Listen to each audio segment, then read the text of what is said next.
Picture this. July 24. Going for Normandy, France. The greatest invasion force in human history has just stormed Hitler's Atlantic Wall. Thousands of young American boys have sacrificed everything to secure those blood-soaked beaches. Victory seems within reach, but now, just weeks after D-Day, the entire Allied advance has stopped cold.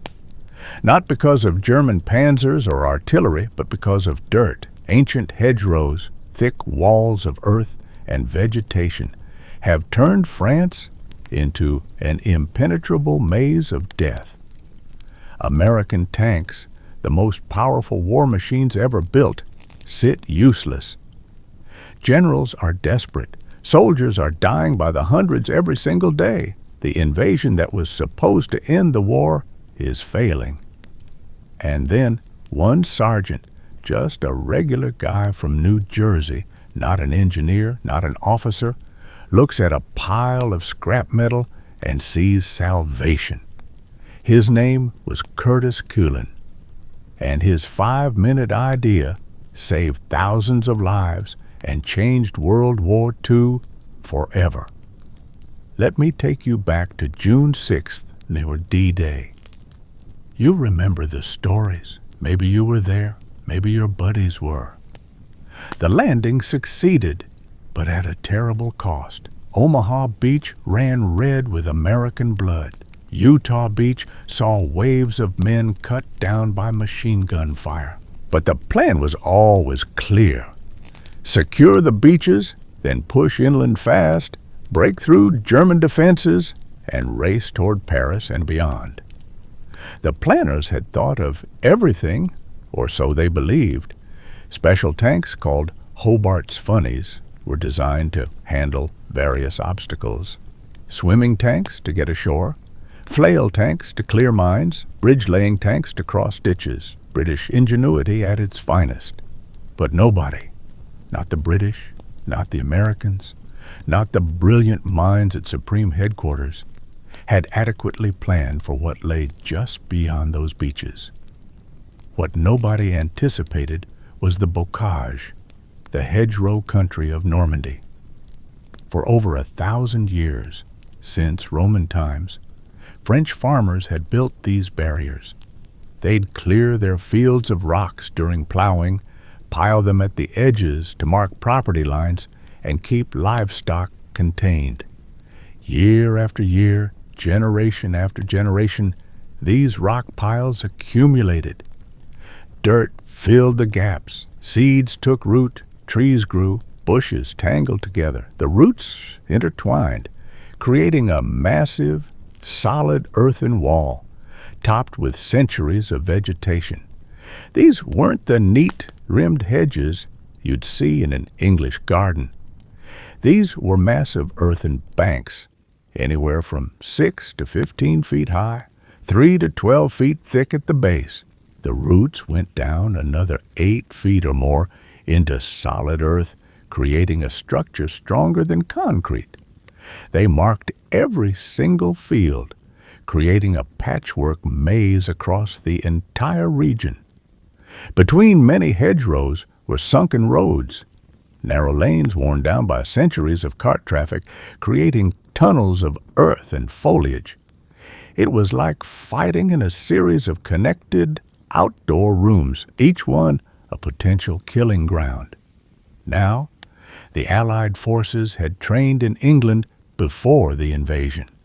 They'd practiced in hedgerow country there, but the English hedgerows were nothing compared to the Norman bocage. It was like practicing boxing with a child and then stepping into the ring with heavyweight champion. The scale, the density, the sheer impenetrability. Nothing had prepared them for this. Here's what happened when an American Sherman tank tried to break through. Picture this. A 50-ton machine, armor plating, a 75mm gun, the pride of American engineering. The tank commander would eye a hedgerow, rev the engine, and charge forward. The tank would hit the base of the earthen bank and start climbing. As it climbed, the front of the tank would rise higher and higher. At about a 45-degree angle, the tank would reach the top of the hedgerow, and that's when everything went wrong. At that angle, the tank's main gun was pointed uselessly at the sky. The tank commander couldn't see what was ahead. And worst of all, the belly of the tank, the weakest point, where armor was thinnest, was completely exposed to anyone waiting on the other side. German soldiers hiding in foxholes with Panzerfaust anti-tank rockets had a perfect kill shot. One rocket to the belly, and that 50-ton Sherman would erupt in flames. Tank crews called them Ronsons, like the cigarette lighter, because they lit up so easily. Crew members trapped inside had maybe 30 seconds to get out before they burned alive. A tank commander named Lieutenant Jim Morrison from Ohio later wrote in his diary, "We lost 3 tanks trying to cross one hedgerow. 3 tanks, 15 men, gone in 10 minutes. The Germans just waited on the other side like shooting fish in a barrel. After that, nobody wanted to try it again." For the infantry, it was a different kind of hell. You couldn't see more than one field ahead. Every hedgerow concealed German machine gun positions. A platoon would advance across one field, maybe 50 yards of open ground, and it would cost a dozen men. Then they'd reach the next hedgerow and have to do it all over again. The Germans had dug foxholes directly into the earthen embankments, giving them perfect cover from American artillery. They could pop up, fire a burst, and duck back down before you could even aim at them. The Germans called it Grünhölle, the green hell. One captured German officer told interrogators, "We love the bocage. You Americans have all the tanks, all the planes, all the supplies, but in the bocage, none of that matters. Every field is a fortress. You can only come at us from 1 or 2 directions. We know exactly where you'll be. It's perfect." By mid-July, the American advance had slowed to a crawl. Villages that were supposed to fall in hours took days. Villages that should have taken days took weeks. The town of St. Lo, a key objective, was just 20 miles from the beaches. It took 6 weeks and over 40,000 American casualties to reach it. Progress was measured in yards, sometimes feet. One tank commander wrote home, "We move 50 yards and lose 3 tanks. Another 50 yards, 2 more gone. At this rate, we'll run out of tanks before we run out of France." The casualty rates rivaled the worst days of World War I trench warfare. Whole companies were being chewed up field by field. Replacements would arrive fresh from the States, wide-eyed and scared, and be dead within days. The veterans developed a dark humor about it. They'd say, "Don't bother learning the new guy's name. He won't be here long enough." Back in Washington, newspapers were starting to ask uncomfortable questions. Was Normandy becoming another stalemate? Were American boys dying for nothing? Radio correspondents filed reports from the front. The great crusade that began so hopefully on June 6th has bogged down in the French countryside. No one knows when or if the breakthrough will come.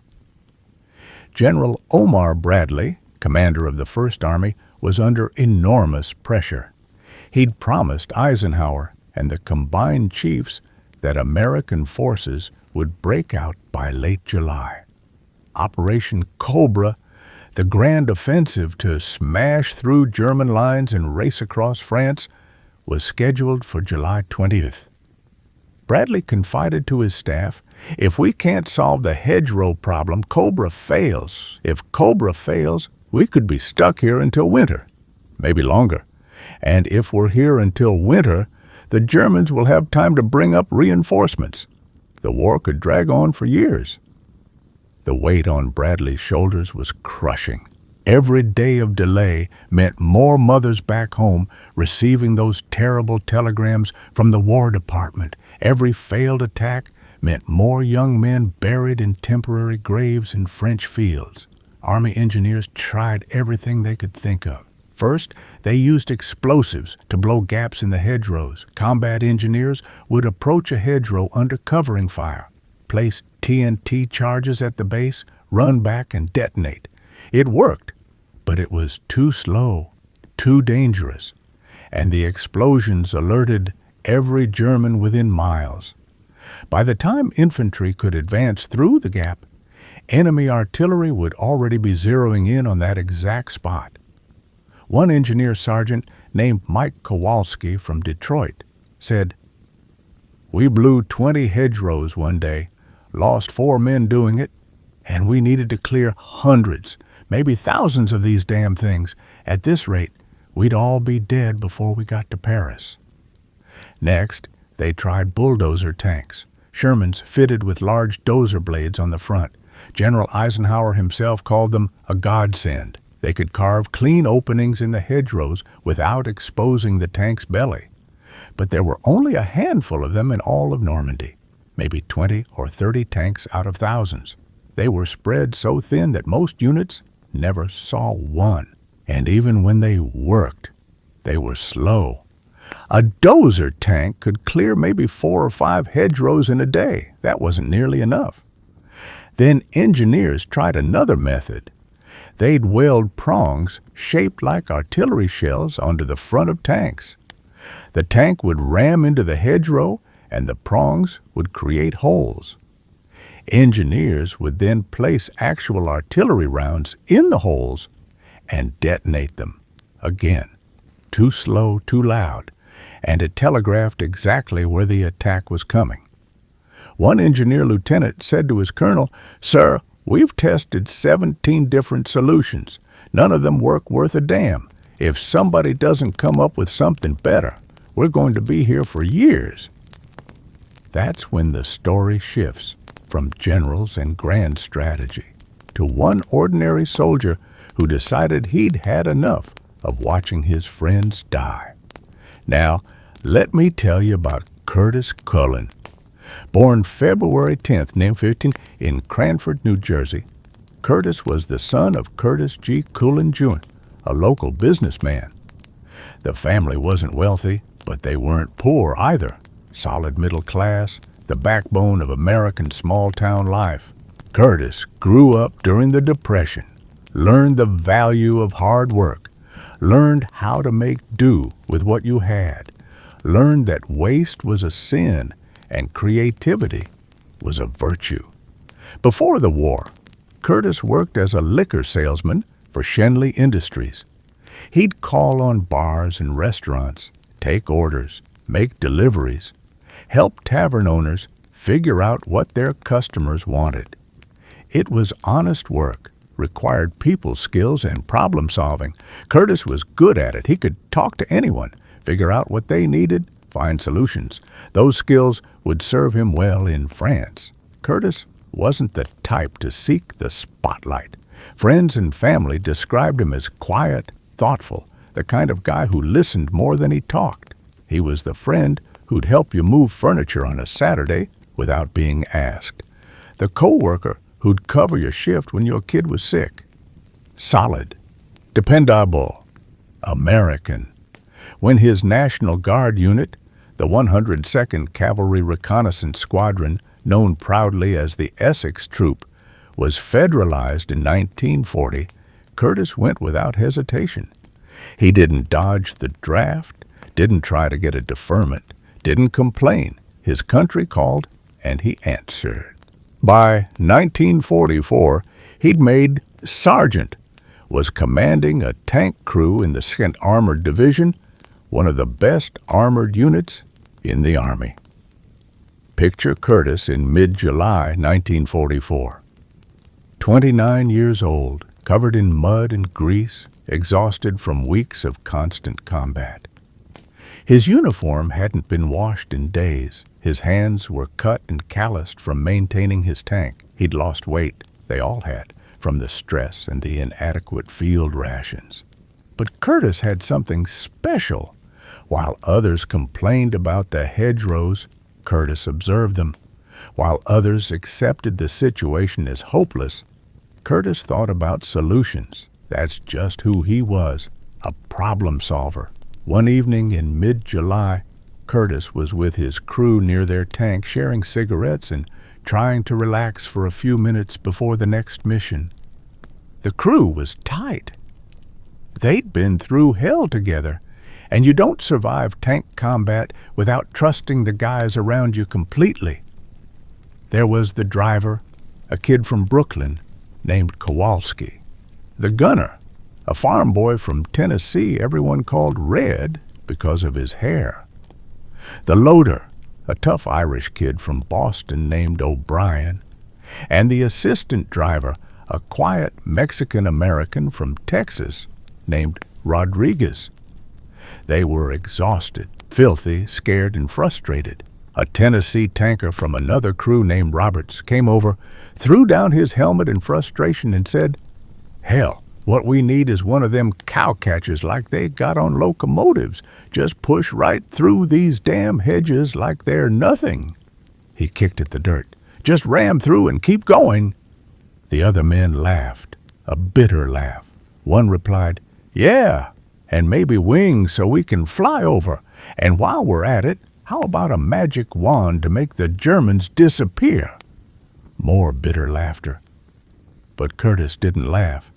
He sat there, smoking his cigarette, staring at nothing. His mind was turning. Red, the hunter, noticed. "Hey, Sarge, you okay? You look like you're doing math in your head or something." Curtis didn't respond for a moment. Then he said quietly, "Roberts might be onto something." Red laughed. "Come on, Sarge. A cow catcher on a tank? That's crazy talk." But Curtis was already working it out. No, not a cow catcher exactly, but something like it. Steel prongs welded to the front, jutting forward low to the ground. They dig into the base of the hedgerow, cut through the roots, push through without climbing. The tank stays level, no exposed belly, just power straight through. The crew looked at each other. O'Brien said, "Sarge, you feeling all right? Maybe you need some sleep." But Curtis was energized now. "No, listen. Think about it like plowing a field.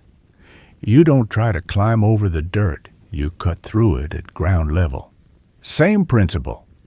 That night, Curtis couldn't sleep. While his crew snored in their bedrolls, Curtis sat by the tank, sketching ideas on a piece of paper by flashlight. Steel prongs, 4 of them, maybe 6, welded to the front hull, angled slightly forward, heavy enough to cut through roots and earth, but not so heavy they'd slow the tank down. The next morning, Curtis went walking around the beach areas, looking at all the abandoned German equipment, and that's when he saw them, the beach obstacles. You remember those? When the Germans were building the Atlantic Wall, they planted thousands upon thousands of steel obstacles all along the Normandy coast. There were Belgian gates, curved steel frameworks. There were Element C obstacles, steel ramps designed to rip the bottoms out of landing craft. And there were Czech hedgehogs, crossed angle iron beams welded together to form X-shaped barriers. They looked like giant jacks, the kind kids play with, but made of steel. Incredibly strong, incredibly heavy. After D-Day, all these obstacles just sat there. Thousands of tons of high-quality steel just rusting on the beaches. Nobody knew what to do with them. They were too heavy to ship back to England, too scattered to easily collect.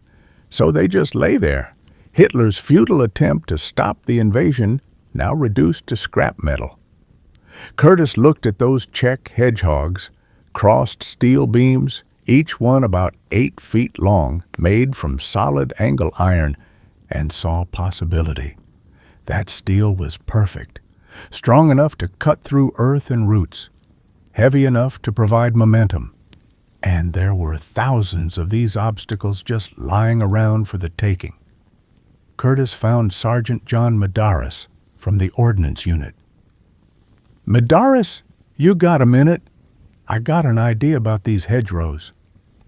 Medeiros looked up from his paperwork, skeptical.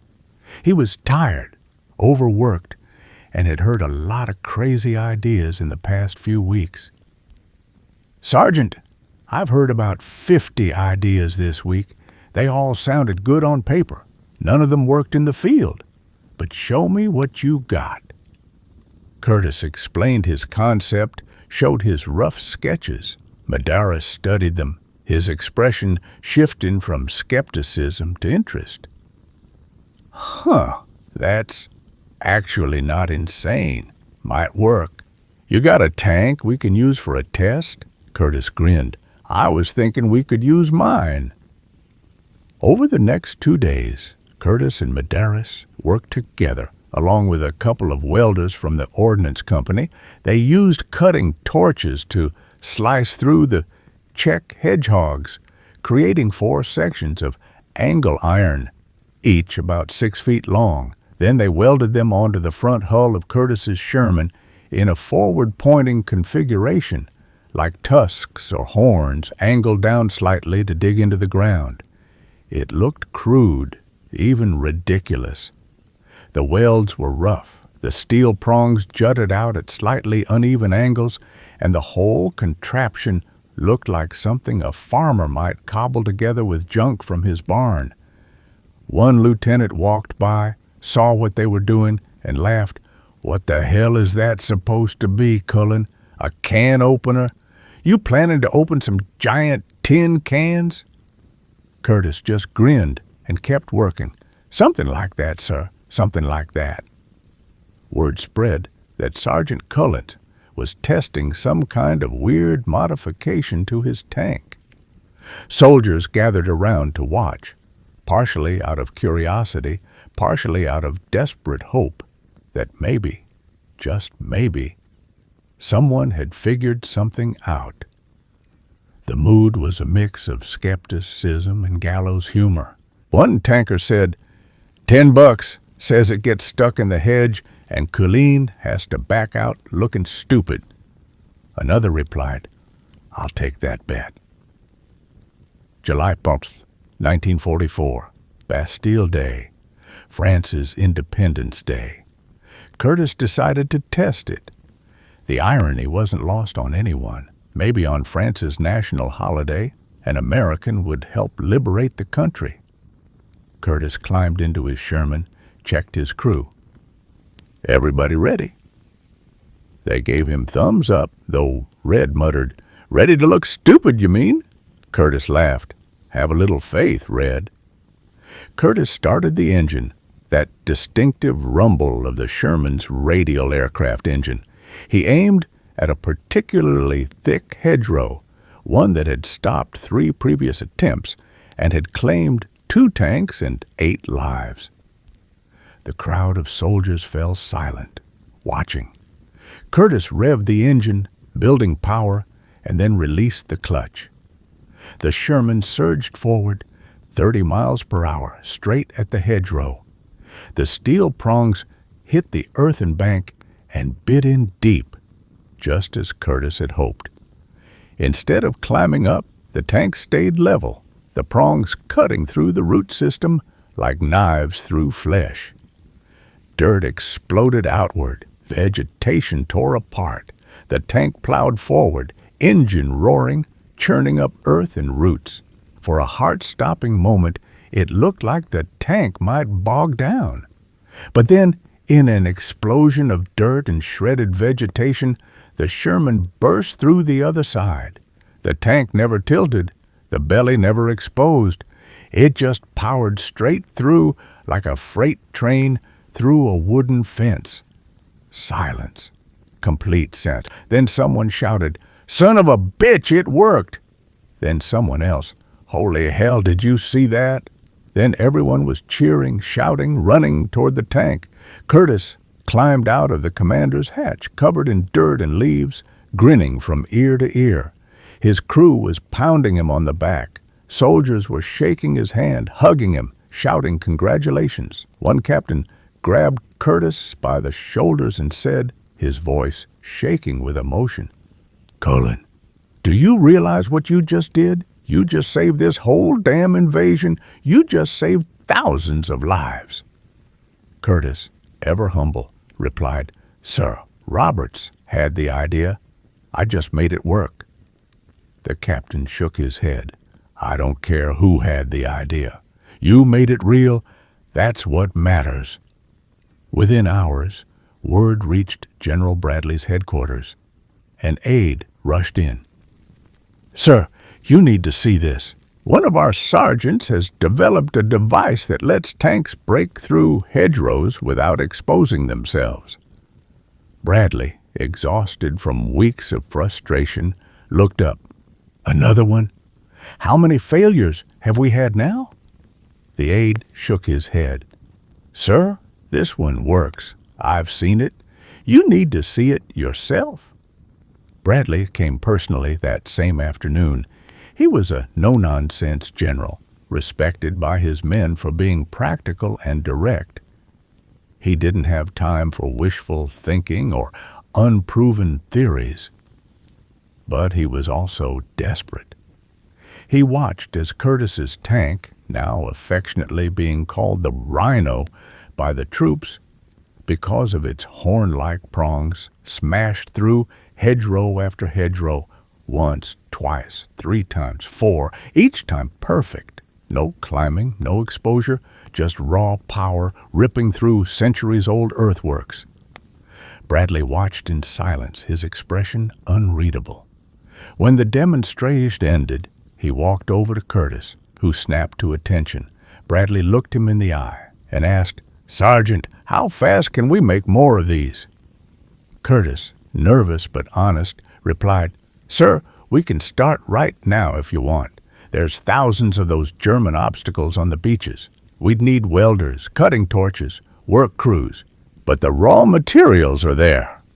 Bradley's response entered military legend. He turned to Lieutenant Colonel John Medeiros, his chief ordnance officer, and said, "Colonel, you have 11 days until Operation Cobra launches on the 25th. I want 500 of these devices. I want a hedgerow cutter on every tank we can possibly equip. Pull every man, every welder, every piece of equipment you need. This is priority 1. Higher than ammunition, higher than fuel, higher than food. I want these devices, and I want them now. Understood?" Medeiros, a can-do officer who'd seen the worst of the bocage, snapped a salute. "Yes, sir. 500 devices, 11 days. We'll get it done, sir. I guarantee it." And then came one of the most remarkable displays of American industrial ingenuity ever seen on a battlefield. Medeiros transformed a field near Isigny-sur-Mer into a massive production facility almost overnight. He commandeered every ordnance company in the First Army. Maintenance units that usually fixed broken tanks were reassigned. Repair crews that patched bullet holes were drafted. Anyone who could weld, anyone who could use a cutting torch, anyone with mechanical skills, they all got new orders. Report to the Rhino production facility immediately. Medeiros organized the operation like the assembly lines back home in Detroit and Pittsburgh. He'd worked in industry before the war, understood efficiency and workflow.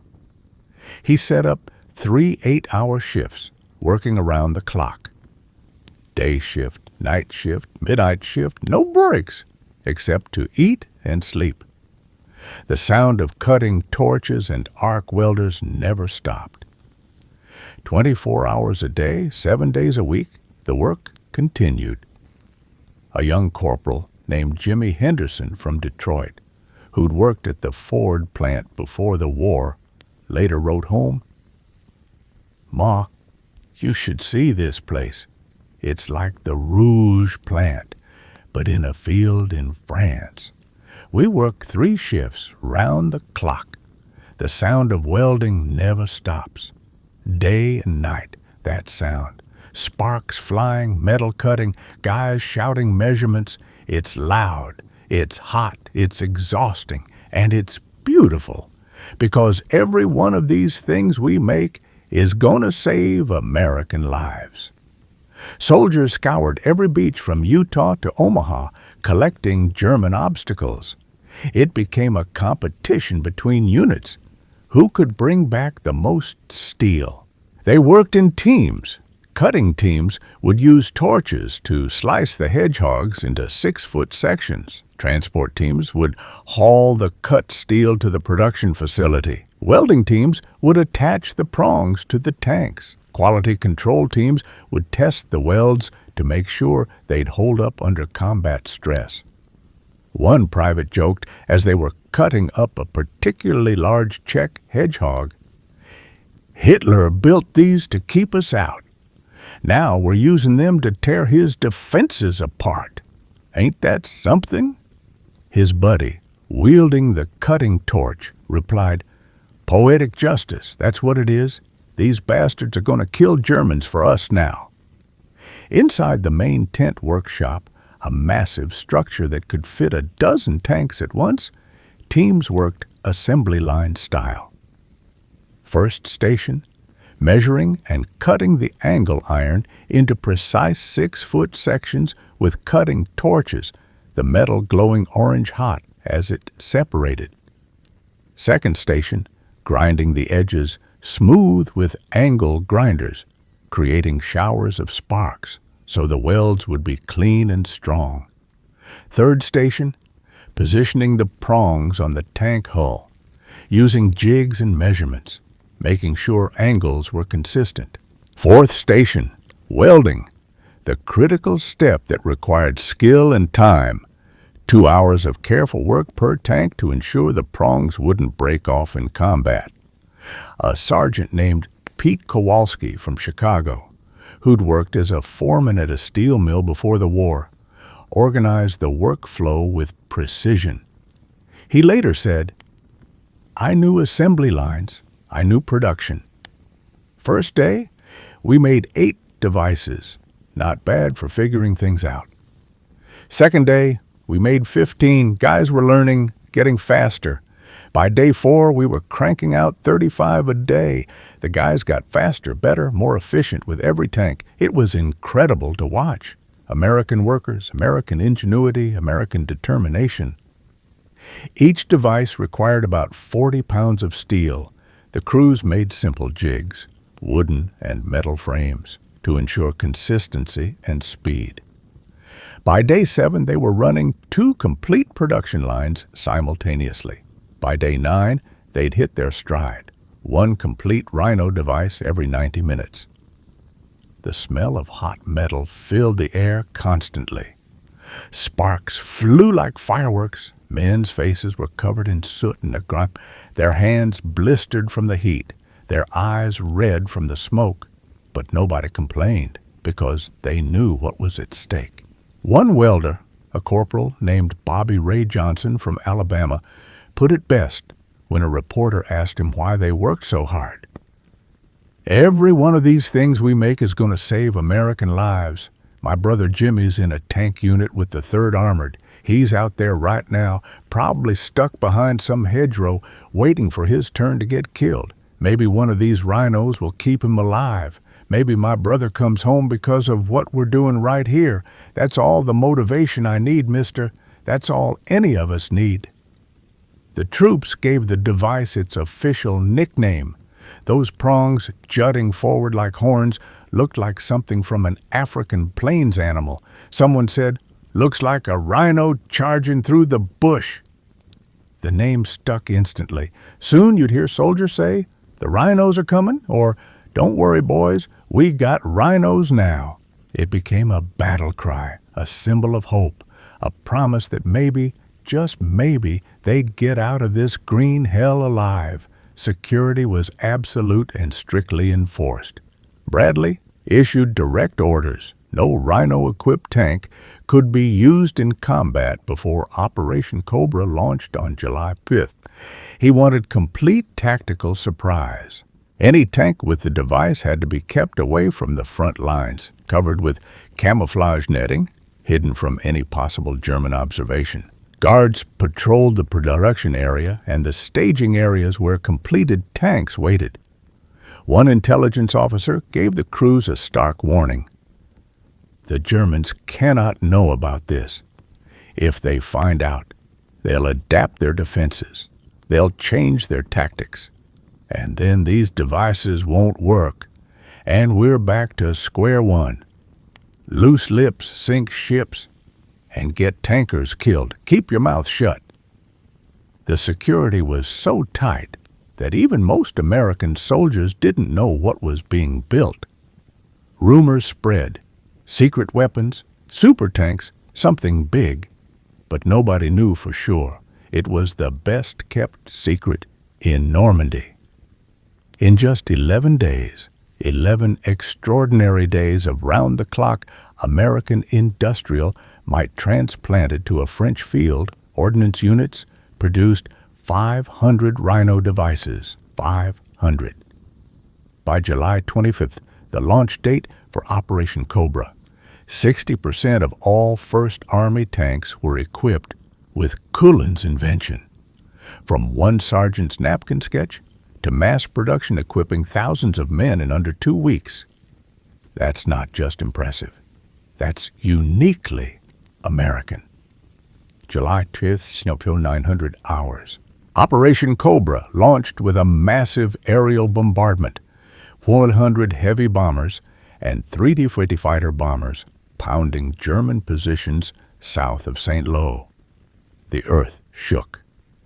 The sky darkened with aircraft. Over 4,000 tons of bombs fell in just 1 hour. German defenders huddled in their foxholes, praying to survive the apocalypse raining down on them.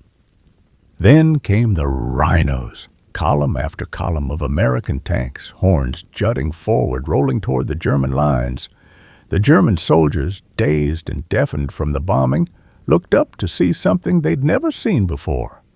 American tanks smashing through hedgerows like they didn't exist, not climbing, not exposing themselves, not hesitating, just crashing through, one hedgerow after another, unstoppable, relentless, terrifying.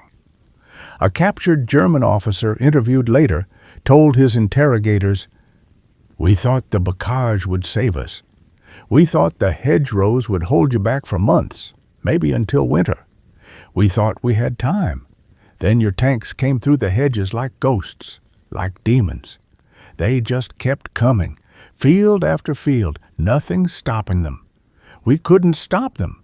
Our anti-tank weapons were useless. Your tanks never exposed their bellies anymore.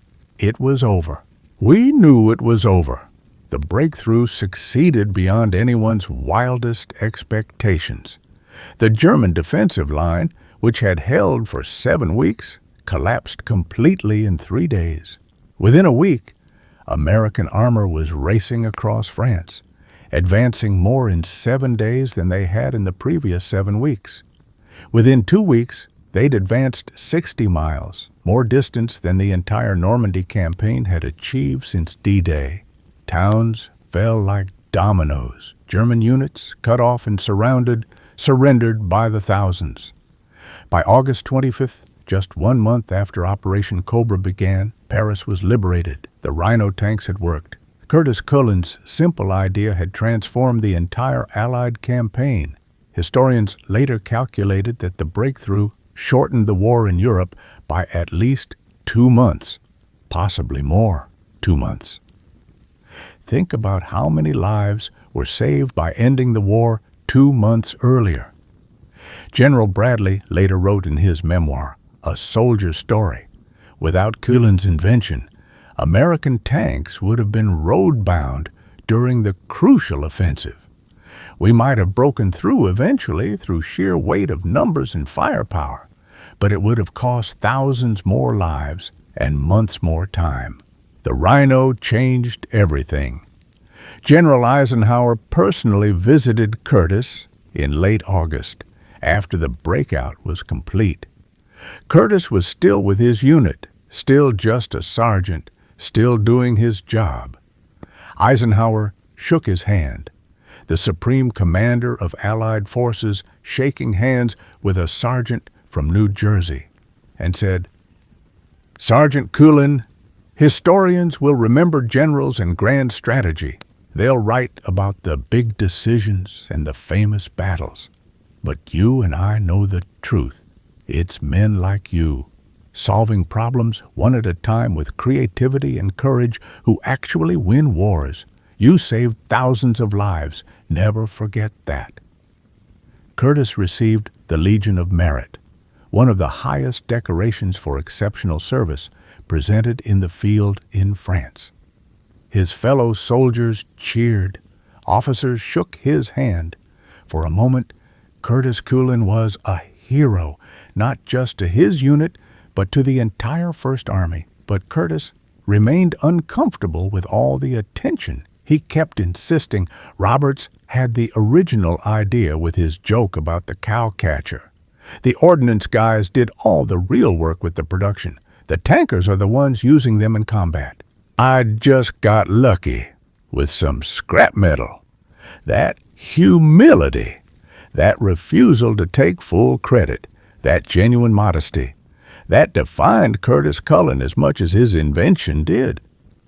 Curtis continued fighting across France and into Germany with the 2nd Armored Division.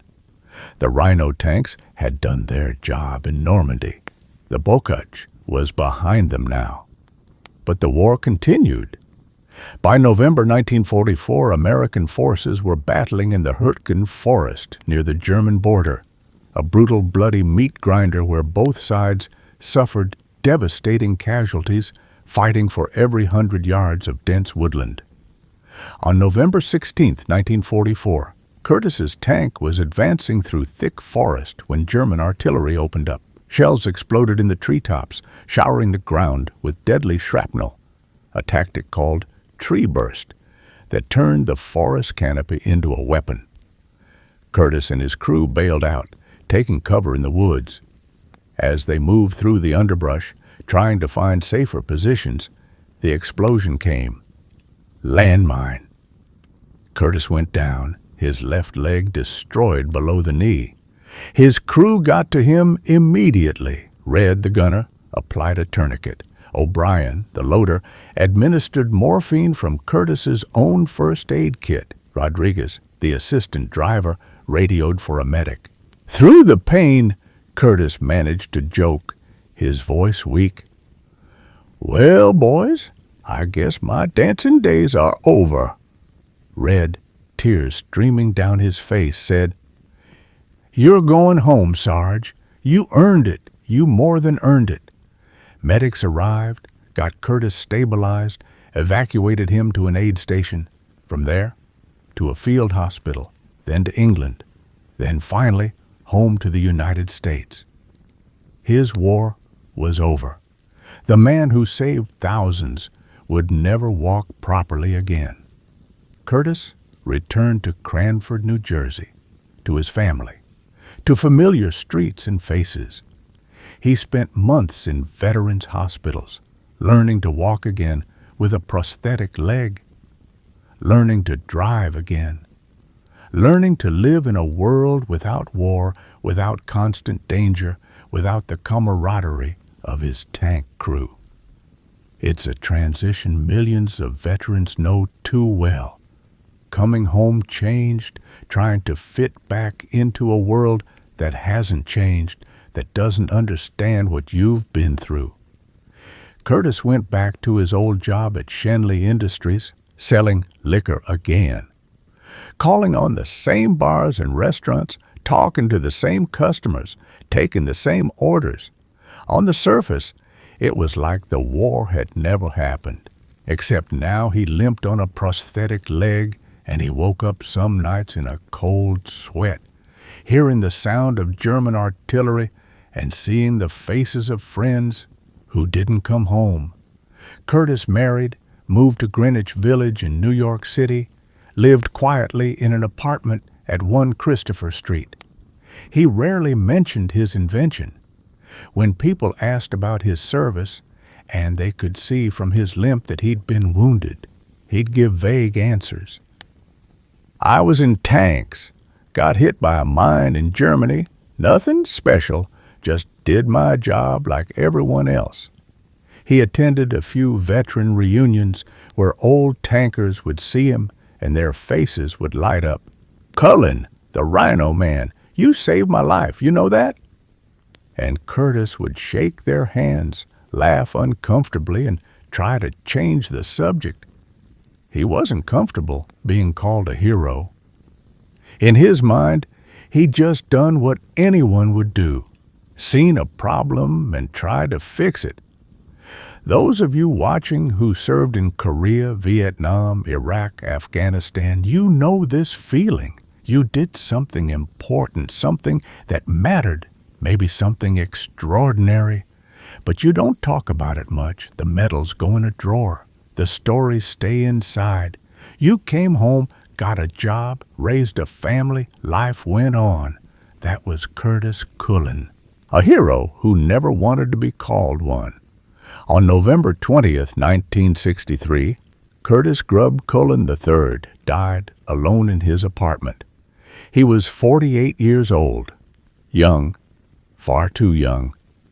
The medical examiner ruled it a heart attack, possibly stress-related, possibly lingering effects from his combat wounds and the trauma of the war. The New York Times ran an obituary the next day, November 22nd, remembering him as the inventor of the Rhino Tank, the sergeant who changed World War II. But that same day, November 22nd, 1963, President John F. Kennedy was assassinated in Dallas, Texas.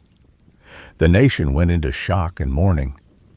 Curtis Cullin's death, his obituary, his remarkable story, all of it was lost, swept away in the national tragedy.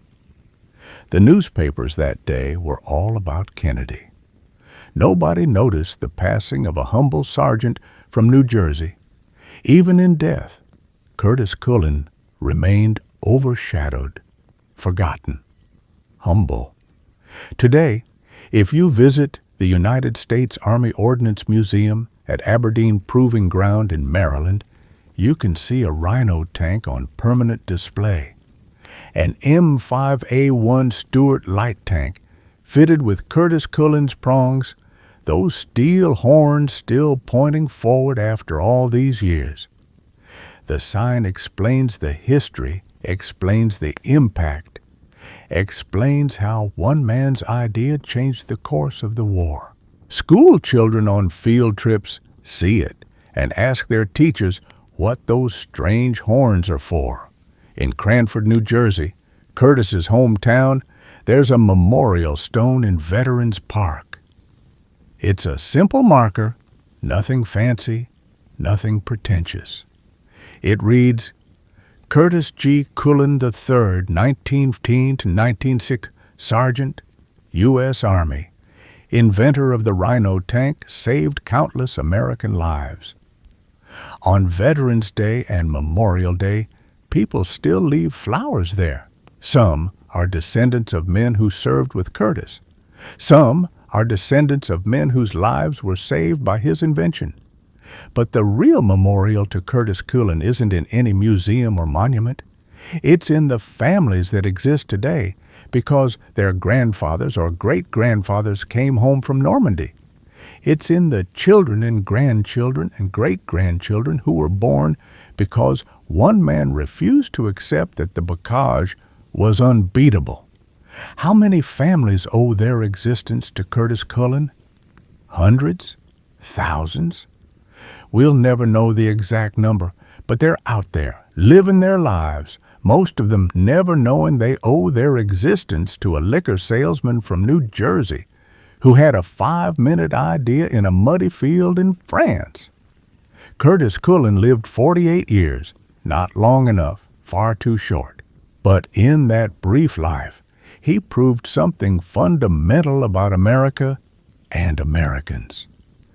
He proved that heroism doesn't require a title or a rank. He proved that genius doesn't require a degree. He proved that one person, one ordinary person who refuses to give up, who looks at problems differently, who has the courage to try something new, that person can change history. The next time you face a problem that seems impossible, remember Curtis Culin. Remember the sergeant from New Jersey who looked at enemy scrap metal and saw salvation. Remember that the best solutions are often the simplest ones. Remember that you don't need permission or credentials to make a difference. You just need to see what needs doing and have the courage to do it. If this story moved you, I want to ask you something specific. Share it with a veteran you know. Share it with your children and grandchildren. Write it down in your family history. Tell this story at the dinner table. These stories matter. They're part of who we are as Americans. They're part of what we pass on to the next generation. The story of Curtis Culin deserves to be remembered, deserves to be told, deserves to live on. Because the greatest heroes are often the ones nobody remembers, the ones who did extraordinary things and went home without fanfare, the ones who saved thousands of lives and never asked for credit, the ones who changed the world and remained humble to the end. Thank you for watching. Remember Curtis Culin. Remember the humble heroes who changed the world.